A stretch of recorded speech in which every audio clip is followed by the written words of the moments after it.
Paradigms control the results in your life. They have the power over everything. Relationships, your income.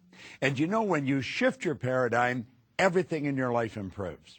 Hello, I'm Bob Proctor, and I want to welcome you to Paradigm Shift, where we're going to teach you how to make dramatic improvements in the quality of your life, in every aspect of your life. You know, paradigm shifting is something that we should teach in school. We should teach it to little kids, and they'd get it, and then they'd have a charmed life. If you want to improve the results, the paradigm has to be shifted.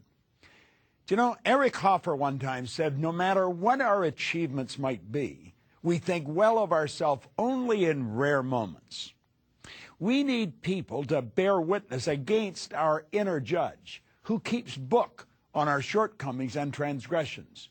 We need people to convince us that we are not as bad as we think we are. You know, Eric Hoffer was a wise man, and I think that he hit the nail right on the head here. Who do you think that inner judge is? You know, that little voice inside that's telling you you can't do this or you can't do that. You can't do many of the things you say you want to do.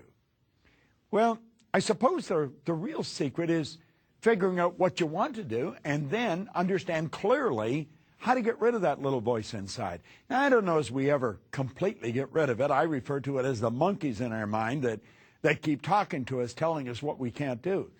But I do know this, that we can overpower them. We can take control over the quality of our life. You know, winning and losing have been taught about for, I guess, as far back in recorded history as you can go. And there are some people, they're just winners. You see it, you see what they do. It doesn't matter what they seem to do. You knew kids like this when you were in school. They aced all the exams. Quite frankly, I never liked those kids very well. And for good reason. They made me look worse than I even was. But why is it that some people are always winning and others are always losing? Well, you'll say they're just stupid, but that's not true. That's not true. Do you know that some of the people that are losing are absolutely brilliant? It's true. And some of the people who are winning are not very bright at all. Do you know that there's people who are absolutely brilliant and they're broke? And there's others who are functionally illiterate. They can neither read nor write, but they can sign a check for $1 million. I remember one time at a meeting in Chicago, W. Clement Stone. This was back in 1970, and in 1970, he was the wealthiest man in the United States. He made a lot of grammatical errors when he spoke, but as Earl Nightingale said, he can write a check for $1 billion. Now think about that for a moment. Why is it that someone never goes to school, they're not very polished, and yet they're enormous winners, and other people they have degrees coming right off the end of their business card, and they just can't seem to make it? Why? Well, you know, most people just set that aside, and they think there isn't an answer to it. Well, I'm going to tell you there is an answer to it. And it's an answer that everyone can understand. And I believe when we understand it, everything in our life starts to change. You see, I was one of those people that was always losing. Didn't matter what I did from the time I was a little kid in school until I was 26. Didn't matter what I did. It just didn't work out right. I was never part of the group that was making it happen. And then all of a sudden, just like that, my whole world started to change. And I started to win. Didn't matter what I did, what I touched. It just seemed to turn to gold. What happened? Well, that's what I wanted to know. And I couldn't figure out what happened. You know, I knew I wasn't lucky. I seemed to have an innate awareness inside that there wasn't any such thing as luck, regardless of how much you want to believe it. And I thought, someone has to know what the heck happened to me. Now, a man named Ray Stanford suggested I read Napoleon Hill's book, Think and Grow Rich. I have become an avid student of Napoleon Hill and his mentor, Andrew Carnegie. I have never laid these books down. I have never stopped studying them. But at any rate, I picked them up and everything started to change. Changed like night and day. Then I got into Earl Nightingale's condensed narration of Napoleon Hill's book. And I started to listen to that record. Now, I was doing something that was very, very strange. No one else was doing it. I was driving around with a portable record player that operated on flashlight batteries, listening to a long playing record. Now, you might not even know what a record is. They're so long gone. But I was driving around playing them. And I was playing the same record over and over and over again. And I kept reading the same book over and over and over again. In fact, it was the first book I ever read. Now, I have a wonderful library of books in my home today. I have 3,000 or 4,000 books. But this was the first book I read, and I couldn't seem to lay it down. I have never stopped reading that book. And I kept listening to this record. Now, what I was doing, I was writing a new program for my life. It was so totally strange what I was doing. People really couldn't understand it. I didn't understand it myself. They were wondering what was happening to me. But you know, I was moving from the category of losing to the category of winning. I wasn't getting sick anymore. I had an abundance of energy. I could make money. I think earning money is probably one of the simplest things in the world to do when you learn how to earn it. But until you learn how to earn it, it's not one of the simplest things in the world to do. Well, why is it that some win and some lose? And it's got nothing to do with intelligence. It doesn't necessarily have anything to do with your background. You know, you could have a brilliant background and still lose. You could have a terrible background and still win. As a matter of fact, I started to teach this around 38 years ago, and I was testing this in different areas. I even used to go into prisons and teach this. I had people that were paroled to me where I had them tear up the parole so that they'd get a passport and I could take them off to another country where we were opening a business. And I found that it didn't matter who you were or what had gone on in the past, you could win. You could be young, you could be old. You could be male or female. You may be an intellectual giant or maybe not very bright at all. None of those things have anything to do with winning. Now, most people will tell you they do. I think they can contribute, but they certainly don't control it. Paradigms are going to make you or break you. And it's a strange thing. The average individual couldn't even tell you what a paradigm is. Now, understand this. It's your choice whether they make you or break you. It's your choice. But here's another point. There is absolutely no allowance for ignorance. You say, but I don't understand. That's too bad. You still lose. I want you to think of something that not too positive, but a little baby. You hear them falling out of windows and off balconies. The babies don't stay suspended in space until somebody comes along that understands the law of gravity. That law that states anything heavier than air is attracted towards the center of the world. That baby goes down and gets hurt or killed. You'd say, but the baby doesn't understand. It's too bad. There is no allowance for ignorance. Well, there's laws of this universe. The whole universe operates by laws. Dr. Werner von Braun said that the natural laws of this universe are so precise that we don't even have any difficulty today building spaceships. We can send people to the moon, and we can time the landing with the precision of a fraction of a second. He also said these laws must have been set by someone. He said after studying the spectacular mysteries of the universe, he was led into a firm belief in the existence of God. Now, here's a scientist, one of the most brilliant in the world, the father of the space program. Well, you see, God operates by laws. Everything operates in precise order. And you know something? You've got a control mechanism in you, but you were given the ability to control it. That's right. Now, somebody else may have programmed you, but you've got the ability to change it. So it's your choice whether your paradigm makes you or breaks you. You see, I was losing till I was 26. And then all of a sudden I started to do things right and I started winning. Now, what I was doing, I didn't know. People asked me what I was doing, and I really couldn't tell them. Here's another strange thing I've learned. Most people that are highly successful cannot articulate why they are. I was doing a seminar in New York a number of years ago at the Waldorf Astoria. And a man come up to me at the end of the seminar, great big guy. And he said, I've really enjoyed this. He was in there for 2-3 days. He said, I finally understood what I did. And I said, what'd you do? He said, I won the gold medal in the decathlon in the Olympics.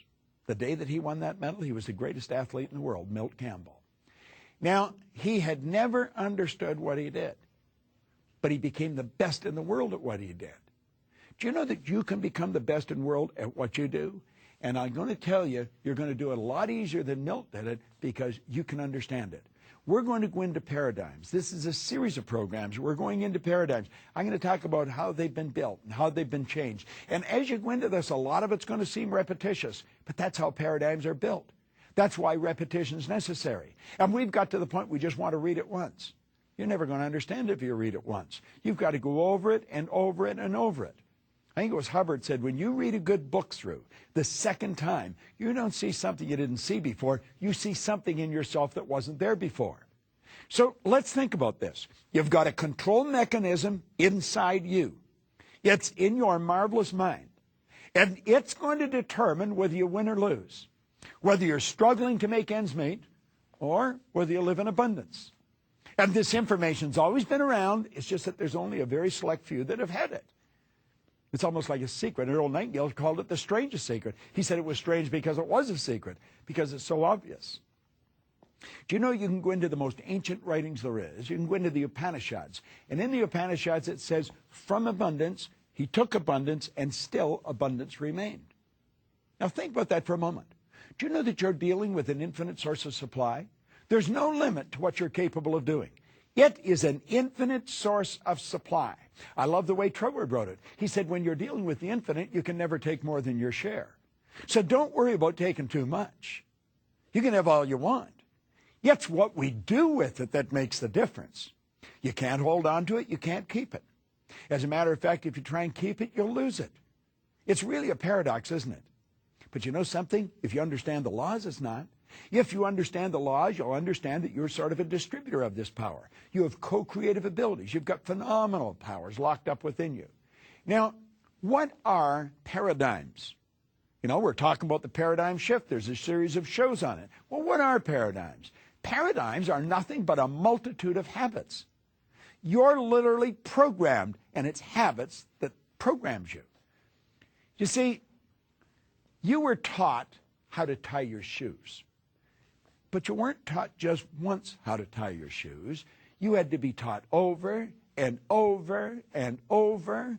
Watch a little boy or a little girl trying to tie their shoes. You'll never see anything more awkward. But you know something? Eventually they get it right. They are very slow and methodical. They're meticulous, but they get it done. And they are so proud. Now, when you and I tie our shoes, we can be talking to somebody and do it, not even paying attention to what we're doing. It's a habit. It's part of the programming. You see, the programming is everything. Now, the programming that we received has been given to us from other people. They're not our ideas. We inherited them. That's why we speak the language we speak. That's why we do the things we do. It's why we treat people the way we treat them. Now, think about this. Everything is programmed into a habit. Your body is like a computer. It's just like a computer terminal. It'll only do what it's programmed to do. If you're trying to do PowerPoint on something that hasn't got a PowerPoint program, you're never going to get it. If you go onto a computer that has power, easily to build the PowerPoints. See, it all has to do with programs. And we have people write programs. We think they're pretty brilliant. They're techies. Well, you know something? You're a techie. You're pretty brilliant. And you can write a program. And you can write the program that's going to give you the life you want. There's nothing complicated about it. Do you know what you have to do? You have to get rid of the old program. That's right. And because you can't put something where something already is. Now, if you're sitting on a chair, understand this. You can't put anything where you and the chair are until you move it. Nature abhors a vacuum. You've got to create a space for the good that you desire. So we've got to create a space for the good that we desire in our life. Now, take a look at what is holding most people back. It's paradigms. They're locked into old paradigms. You could say, what's holding me back? You know, I would imagine you probably work pretty diligently at whatever you're doing. Stop and think of the person that's playing golf. You know, most people that play golf never take lessons. They don't. They go out there and they just figure out that they're going to go and do it. Can you imagine learning how to fly a plane without taking lessons? I don't think so. If I was going to get in a plane that you got in, I would want to go to the very best pilots in the world, and I'd want them to show me how to do it. Why don't we do that with everything? Why don't we do that with earning money? Do you know, I have people come to seminars from all over the world so that we can show them how to earn money. Earning money is easy to do. I believe if you haven't got multiple sources of income, you're missing the mark. You should have more sources of income than you can keep track of. You can hire somebody to keep track of them for you. And then you're earning more money and you can do more things and you can have a more interesting life. But if we're going to learn anything, we're going to have to get somebody to teach us. Now, short of that, I was remembering one time I was teaching a seminar in Indiana, and I said, there's always someone that can do things better than you're doing them. And this man said, there isn't anybody in the world that does what I'm doing better than I do it. And I thought, well, I've got an interesting one here in my hands. And it turned out he was right. He built those remote control model planes. He had the biggest company in the world. He used to take them, he was in Chicago, he used to take them down to Wrigley Field and demonstrate them. You see? Well, I had been reading the night before what to do. Thomas Stroward said that in that case, you go to the font Ceterigo, you go to the fountain and source within. I think that's where Bill Gates went. I think that's where the Wright brothers went. I think that's where Edison went. I think that's where Einstein went. And I think that's where you and I should go when we run up against something that we can't solve and there's no one that we can find that can help us fix it. But if we want to learn things, let's get our ego out of the road and let's understand that we've got the intelligence to learn anything we want to learn. But we're going to have to go to a good teacher. Now, I was talking about money a few minutes ago. If you want to learn how to earn money, go to someone that knows how to. Don't go to your next-door neighbor. He probably doesn't know any more than you do. When you watch golfers, you'll see them out there, they're talking to each other. None of them know how to golf. And they spend an absolute fortune. They buy new clubs, they buy new balls, they go to new, and trying to break 100. They're ready to throw the clubs away. Why not go to a pro? Just the slightest shift in your hand, and that ball will go out like a clothesline. But if you don't make that shift, that ball is going to go right into the water. And isn't it strange if you think it's going to go into the water, it'll go in the water? Do you know that the image you hold in your mind controls the chemical makeup of your body? Jack Nicklaus calls that going to the movies. Well, most people are held back in whatever they're doing by old paradigms. Now, paradigms influence your thinking. They influence my thinking. My paradigm influences my thinking. Yours influence you. Now, if you want to change your way of doing things, you're going to have to override the paradigm, and that's not an easy thing to do, and it can be scary. It can cause a lot of discomfort. Paradigms control what you do. So if you're going to change what you do, you have to make up your mind you're going to override the paradigm. Now, I want you to think of this for a moment. Feeling is a word that we've invented to describe our conscious awareness of the vibration we're in. This thing we're living in is a molecular structure. It's a mass of molecules and a very high speed of vibration. When it's in a positive vibration, we feel good. When it's not in a positive vibration, we feel bad. Positive and negative are a law. It's part of a law of opposites, a law of polarity. Well, what we want to do is we want to feel good. The vibration is controlled by the paradigm. Now, a person can be getting good results and feel pretty comfortable. You can be comfortable getting bad results. As a matter of fact, that's one of the tricky parts of this. If you're going to overcome the paradigm, you've got to do things that cause discomfort. Change the grip on your golf club. I guarantee you're going to feel very awkward. And get that ball, boom, boom, away it goes. 250, 300 yards. You wonder, how did that happen? It felt so uncomfortable. Whenever you go to change an idea in your paradigm, you're going to set up a foreign vibration, and that causes discomfort. Now, can you change the paradigm? Absolutely, you can change the paradigm. You can change anything. God gave you complete control over your life. Now, you don't do it by yourself. You do it in harmony with God, working with God's laws. Well, how do you do it? Well, I always say there's a simple three-step process to it. Just a simple three-step. Let's talk on one. As you go to do this, you're going to find that you got to make a written statement in the present tense describing exactly how you're living. Now, that's right. And you may not like the way you're living. You've got to describe all aspects of your life. Leave nothing out. Now, think about this. You don't be reluctant to get down and write some of the negative. If there's things you don't like, don't sweep them under the rug. This is where you've got to take a look exactly like it is. It's like Ray Stanford told me. He says, Bob, you've got to look at it the way it is. I was unhappy, sick, and broke. He made me recognize it. If you don't recognize the problem, you're never going to change it. So you've got to sit down and write out the problem or your life in complete detail, in every detail you can. And then, that's the way it is. Then you take another sheet of paper. On the top of that sheet of paper, put A. Then take another sheet of paper, and the top of it, put B.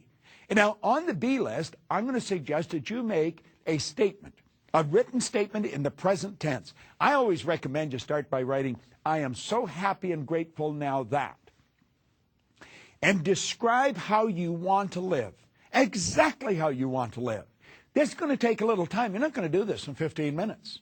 As a matter of fact, you may take a couple of days. You may take a couple of weekends. If you're married, you might want to do it with your spouse. If you have kids, you might want to get the whole family involved in this. I told you this is strange behavior. The people up and down the street aren't doing this. But you've got to sit down and decide exactly how you want. Now, most people get locked into how they think they could do it. I don't even want you thinking of how you're going to do it. How you're going to do it is irrelevant until you decide to do it. You decide how you want to live. What kind of health do you want to enjoy? What do you want your body to be like? What kind of money do you want to earn? What kind of trips do you want to take? Who do you want to associate with? Now, I'm going to be very honest with you. I don't spend a lot of time with anyone that isn't very positive. I just don't want to be around them. Carl Menninger from the Menninger Foundation one time pointed out, he said environment is more important than heredity. In other words, the people that we surround ourselves with have a greater impact on our life than what's built into the genes. I have a very good friend of mine, Jane Wilhite. You should look her up on the internet. PSI Seminars, PSI Seminars. It's one of the most successful seminar companies in the world. But Jane said one time, she said, I won't mix with anyone that doesn't think I'm special. And I thought, whoa. That's right. She said, I don't want to spend any time mixing with people who don't think I'm special. And then she went on to explain why. She said, if they don't think I'm special, they don't think they're special. She said, I want to mix with people that see the specialness in us. Do you know that we're God's highest form of creation? There's nothing on the planet that'll even come close to you. Well, why would you want to spend time with people that are talking about how bad things are and why they can't do this and why they can't do that? Well, I've come to the point where I don't want to spend time with people like that. Now, I have friends all over the world. I do. I have friends on almost every continent that you can think of. But you know something? They all know how special they are. And so they recognize the specialness in me. And we treat each other that way. I want you to sit down and write out exactly what you want, how you want to live, the kind of home you want to live in, the vacations you want to take, the clothes you want to wear, the people you want to mix with. This is a want list. And understand you don't have to know how it's going to happen. But describe your lifestyle in as much detail as possible. And you're going to find that as you do this, things start to happen. Now, here's the second point. I said there was 3 points, 1, 2, and 3. The second. This is the stumbling block for most people. I want you to sit down and in the present tense, write out your financial situation. Do you know most people don't know what their financial situation is? My wife was a financial planner for a long time and a very good one. She would help people really lay out their finances. In fact, it was one of the reasons that I really loved her so much in the first place, because she showed me how to do it. But you know, the average individual doesn't know what they're worth. I remember a man coming in. He's a man I know. He came in, and he wanted her to help him with his finances. He had a goal of being worth $3 million. The guy was already worth $5 million and didn't even know it. Most people have no idea what they're worth. They have no idea. They really don't. They don't have a balance sheet. I have a good friend of mine that's just written a book, The Millionaire Maker, Laurel Langmeyer. You should buy the book, The Millionaire Maker. I was coaching her when she was working for Chevron for $75,000 a year. She's worth millions of dollars now. She owns over 100 companies, not countries, companies. And just taken off like a rocket. But you see, she did this. And she has people do this. You've got to sit down and lay out your financial position in as much detail as you possibly can. What all the debts are, what all the assets are. And then sit down and make a written statement of how you want your finances to be. Now, the first sheet, marked A. The second one is marked B. Now, when you're writing out the statement, how you want your finances to be, begin there by writing, I am so happy and grateful now that. And put it in as much detail as possible. How much money do you want to have? What do you want to be worth? You see, I think everybody wants to have time and money freedom. Now, what does that mean? That means that you can do whatever you want, whenever you want. You have time freedom. Keep in mind, we've all get the same amount of time. We get all there is. They have time freedom. They can go wherever they want, whenever they want. Now, if you're going to have time freedom, you're very likely going to have money freedom. You're never going to have to ask, how much does something cost? You don't have to get up in the morning and go to work because you need the money. You're earning money whether you're working or not. Your passive income should take care of your lifestyle. And you can do this. You can set it up like this. Anyone can. It's just that most don't. 1% of the population earns 96% of all the money that's being earned. It's so much out of balance, it's almost ridiculous. I want you to make a written statement. I am so happy and grateful now that, and describe your finances in as much detail as you possibly can. Now we're ready for the third step, and it's a rather interesting step. I want you to write and sign and then read the following commitment every day for the next 90 days. Now, I told you this is a little different, but you're going to program your mind. My signature represents my irrevocable commitment to view this program, to read these positive statements, to make a paradigm shift every day for the next 90 days. Write that in present tense and then sign it. Now, what do you do with it? Here you've got a commitment. You're going to read these positive statements every day. You're going to study this paradigm shift program. You've signed it, and you're going to do this for 90 days. Now I'm going to suggest that you take the A's. Remember that? On number 1, the A sheet was how you're living now. All the negatives, everything written into it. And burn them. Take both of them and burn them. Your present financial position and the way you're living. You've got it all written out. You understand it. You know exactly where you are. And then take the B lists and start to read them. And read them over and over and over again. You know, Goethe, the great German philosopher who's really influenced the thinking of the Western world, he said, before you can do something, you first must be it. See, everything that happens outside has got to happen inside first. Now let's review what we've done. We've gained an understanding that we are literally programmed. We're programmed genetically and environmentally. We've taken a look at our life the way it is. We've decided that we are going to be in the winning category of people. We are going to be very selective about the people that we spend our time with. We're not going to spend a lot of time with people that we don't enjoy and that don't enjoy us. So that even we're not thinking, we get the very best thinking coming into our mind. We're going to sit down and write out our lifestyle the way it is now. All the negative aspects mixed in. Health, wealth, relationships, everything. And then we're going to take another sheet, the B sheet, and we're going to put on there exactly how we want to live. And we're going to write it out, I am so happy and grateful now that. We're going to do that with our finances. We're going to write out where we are at financially, and we're going to write out where we want to be. Now burn the A list. Burn it, it's symbolic. Literally burn it and let it go away. And then start reading the positive statement about how you're going to live and your finances. Read it over and over and over again.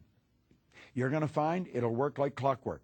Stay tuned in and learn more on the paradigm shift of how to take control over your life. Spot Proctor.